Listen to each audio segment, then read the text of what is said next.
One of the most well-known Egyptian kings, Cleopatra's life narrative and political influence have been well documented for over 2,000 years, and they continue to be so. Her life was filled with tempting relationships, cunning politics, battles, and propaganda. And get this, she was the final pharaoh of Egypt. Her passing put an end to Egypt's Hellenistic reign. When she departed the world, practically everyone she loved had died, and the newly formed Roman Empire had also conquered the once powerful Egypt under her authority.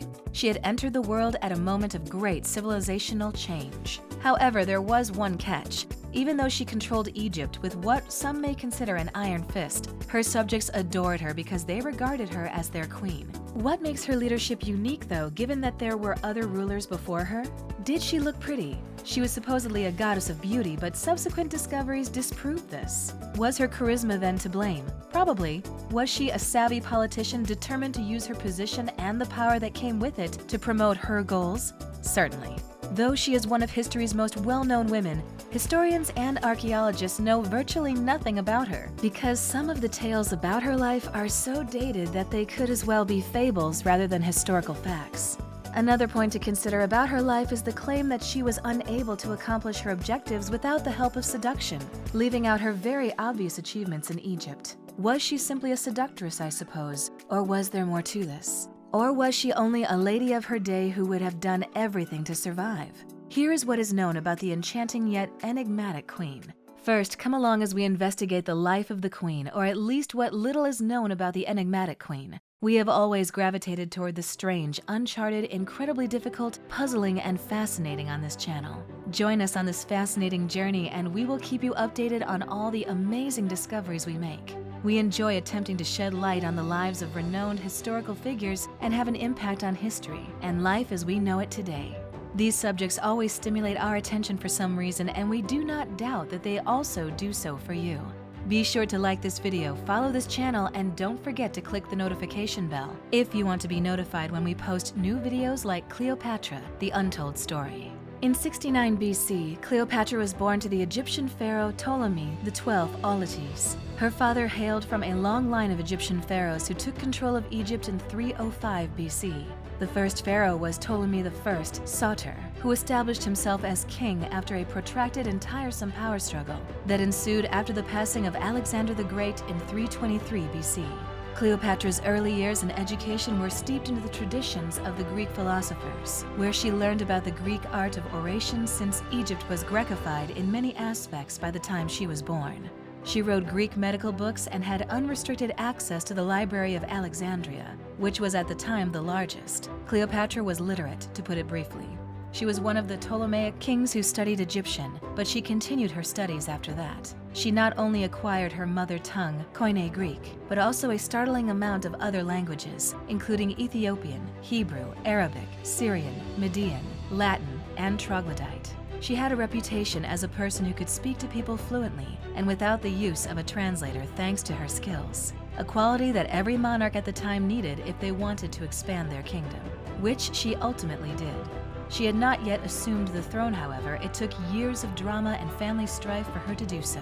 After the suicide of her father in 58 BC, who had been on the hot seat in 51 BC, a dispute about which of Ptolemy XII's children should succeed him and rule Egypt engulfed Cleopatra, who was reputedly 18 at the time. A power struggle between the siblings gradually developed into a lethal rivalry and a contest of the fittest. It's crucial to remember that interbreeding was common in the Ptolemaic monarchy before moving on. The only option to maintain the Ptolemaic dynasty throughout its history was for brothers and sisters to marry each other. Ptolemy XII and his sister, the enigmatic Cleopatra Tryphena, most certainly interbred to produce Cleopatra herself. Bernice IV, who was killed by her father, Ptolemy XII, after she had won power and had returned from exile, two younger brothers, Ptolemy XIII and Ptolemy XIV, and a younger sister, Arsinoe IV, were among Cleopatra's siblings. Following her father's intentions and Egyptian custom, Cleopatra assumed the throne of Egypt, wed Ptolemy XIII, and governed alongside him as co-rulers because, at the time, any female ruler was obliged to have a male co-ruler or regent. Nothing about the possible intimacies that developed between them is recorded in history, but we do know that Ptolemy XIII was only 11 when they were married, and that later a rivalry erupted between them that would eventually lead to a civil war. Ptolemy XIII, then 15 years old, believed that as the male heir, it should have been him and that it was unfair that his sister was the clear choice for a more capable leader in 48 BC. She was the one whose likeness appeared on coins, the one who made all the crucial choices, and the one who signed all the crucial royal papers. But Ptolemy XIII was able to remove his wife, sister, and co-ruler Cleopatra, with the aid of Pothinus, his regent ruler. In the end, she banished herself and escaped to Syria under Roman power. First stopping in Thebes, she quickly organized her army and a civil war broke out because she was unaccustomed to losing. But to make matters worse, Arsinoe IV, the sister of Cleopatra and Ptolemy, later announced she was also interested in assuming the reins of power. The level of sibling rivalry intensified. In her refusal to concede, Cleopatra focused her attention and deployed her abilities on Julius Caesar, who would eventually help her reclaim her crown and kingdom. Caesar and the vanquished Roman leader Pompey were at war with one another during the Roman Civil War. Unaware that Egypt would ultimately result in his untimely death, Pompey escaped there in his last effort to survive. Pompey believed he had an ally in Ptolemy, since the latter had earlier that year provided him with 60 ships and 500 men, but he didn't, because Ptolemy fostered the conflict between Caesar and Pompey in a cunning maneuver. In addition, he took steps to lure Pompey to Alexandria, where he was killed by his squad of assassins, hoping to gain Caesar's favor when he arrived. Pompey's head was given to Caesar when he arrived in Alexandria. Caesar was disgusted with Ptolemy's decision to kill his competitor, contrary to Ptolemy's hope that Caesar would be pleased. Caesar was reportedly obviously outraged by the crime. However, no one is certain if it was done with political motivation, due to Caesar's efforts to establish peace and Cleopatra's cunning as ever insight. Ptolemy's conflict with Cleopatra was put to an end by a single act of stupidity on Ptolemy's part. Cleopatra saw a chance to earn the support of the entire Roman Empire and retake Egypt. Are you curious about what she did? To become Caesar's lover, she devised a plot. Cleopatra infiltrated Caesar's guest quarters while Ptolemy was blinded under the impression that he had the upper hand and the possibility of winning Caesar's favor. She was concealed, according to the historian Plutarch, in a rolled-up rug that Apollodorus, Cleopatra's devoted assistant, brought to Caesar. Although we are dubious to the veracity of this story, we do know that Cleopatra made a strong impression on Caesar, as indicated by their blossoming romance, and Caesar started working to assist his new love. His diplomatic efforts included suggesting that Cleopatra's other brother, Ptolemy XIV, and her sister Arsinoe reign jointly in Cyprus after first imprisoning Ptolemy XIII and arranging for Cleopatra's official restoration to the throne. A bad choice, as Ptolemy XIII escaped from prison, joined forces with Arsinoe, gathered their army, and for several months besieged Alexandria. Cleopatra and her new partner stayed imprisoned in the royal palace while still in their honeymoon phase and unaware of their surroundings. And many believe this is where they conceived their first child named Caesar. Eventually, Cleopatra defeated her rival siblings with the help of her, baby's father. On January 13, 47 BC, Ptolemy attempted to cross the Nile and drowned. Due to Egyptian customs, Arsinoe was banished to Ephesus, and Cleopatra married her youngest brother, Ptolemy XIV.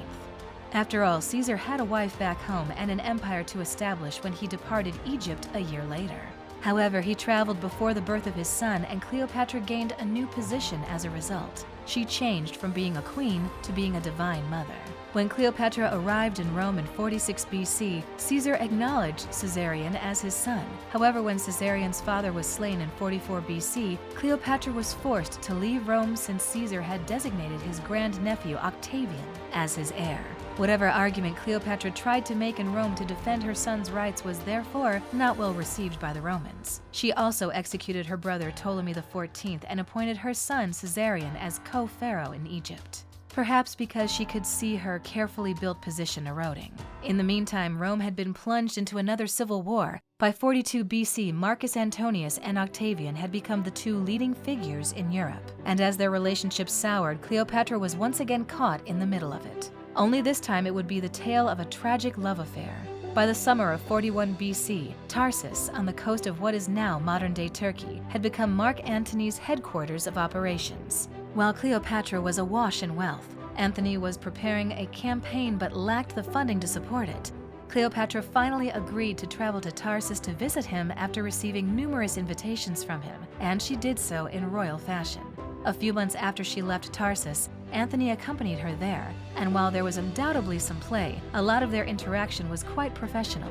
The first item on Cleopatra's list was to get rid of her sister Arsinoe, who was living in exile, and on Antony's orders, Arsinoe was wiped out on the Temple of Artemis's steps. The following year, Cleopatra gave birth to twins named Alexandria Helios and Cleopatra Selene II.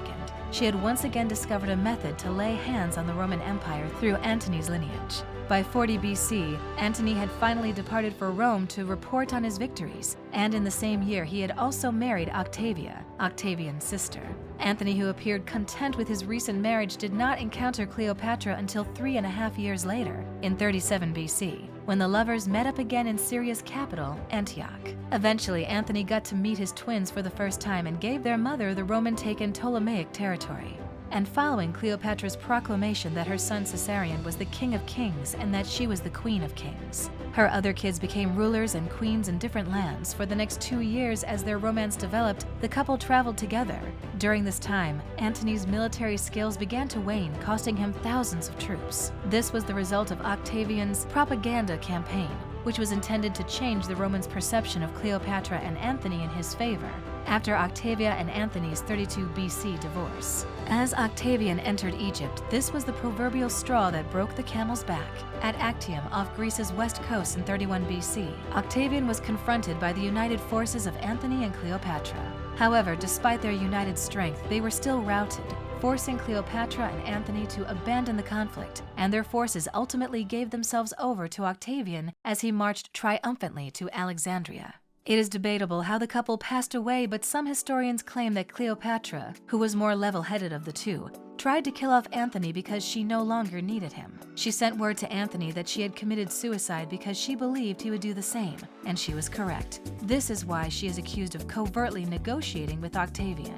Antony was delivered to her following his suicide attempt. She was devastated and horrified after realizing what she had done, yet she persisted in trying to negotiate with Octavian even after her lover had passed away. However, all hope was lost when she managed to slip poison past Octavian's guards. Upon learning what had transpired, Octavian rushed into the room and discovered Cleopatra dead, along with her 2 attendants. Caesarion was executed soon after she passed away by Octavian because he viewed him as a danger to his complete authority. Octavia, Octavian's sister in Rome, received the remaining Cleopatra's children. So which of Cleopatra's accomplishments do you find most impressive? Do you consider her to be a skilled politician rather than just a seductress? Or was she merely doing her best to remain alive as a woman at the time? In the comment section below, let me know what you think.